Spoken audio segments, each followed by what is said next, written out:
ভিড়ের শহরে, যেখানে মানুষ একে অপরকে চেনে না, সেখানে ঘটে গেল এক ঘটনা, যা বদলে দিল অনেকের ভাবনা। গেটের কাছে দাঁড়িয়ে আছেন একজন ফৌজি, গায়ে ধুলো জমা ইউনিফর্ম, কাঁধে পুরনো ব্যাগ, চোখে গভীরতা, মুখে ক্লান্তি, তবু মর্যাদার আভা। হঠাৎ করা ভঙ্গিতে এগিয়ে আসে এক দারোগা। দারোগা, এই, এখানে দাঁড়িয়ে কি করছিস? ভিখারি নাকি? ফৌজি শান্ত গলায় কিছু বলতে চাইলে ঝাপ, একটা তীব্র চট বসে যায় তার গালে। চারপাশের সবাই হতবাক। কেউ কেউ মোবাইলে ভিডিও করতে শুরু করে, এক চোড়ে কাপল ইন্টারনেট। কিন্তু আসল গল্প তখনও শুরু হয়নি।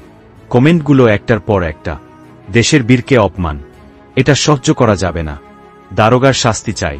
রাতারাতি নিউজ চ্যানেল, ফেসবুক, ইউটিউব সব জায়গায় ছড়িয়ে পড়ে ভিডিওটা। পরদিন সকালে থানার সামনে সাংবাদিকদের ভিড়।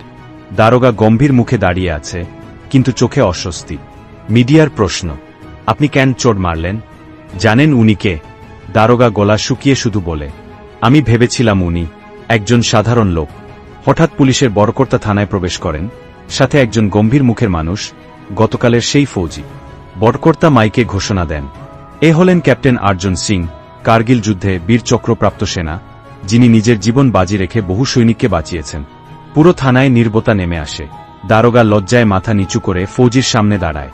স্যার, আমি ভুল করেছি, ক্ষমা চাই। ফৌজি ধীরে ধীরে এগিয়ে আসে, কাঁধে হাত রাখে। একটা চড় আমাকে ব্যথা দেয়নি, কিন্তু আপনার অহংকার আপনাকে ছোট করে দিয়েছে। আমরা পুলিশ, সেনা সবাই এক পরিবার। আমাদের কাজ মানুষের সেবা করা, তাদের অপমান নয়। দারোগার চোখ ভিজে যায়। সাংবাদিকরা সেই মুহূর্ত ক্যামেরায় ধরে ফেলে। সম্মান, সেটাই আসল পদমর্যাদা। যারা আমাদের জন্য লড়ে, তাদের জন্য লড়া আমাদের দায়িত্ব।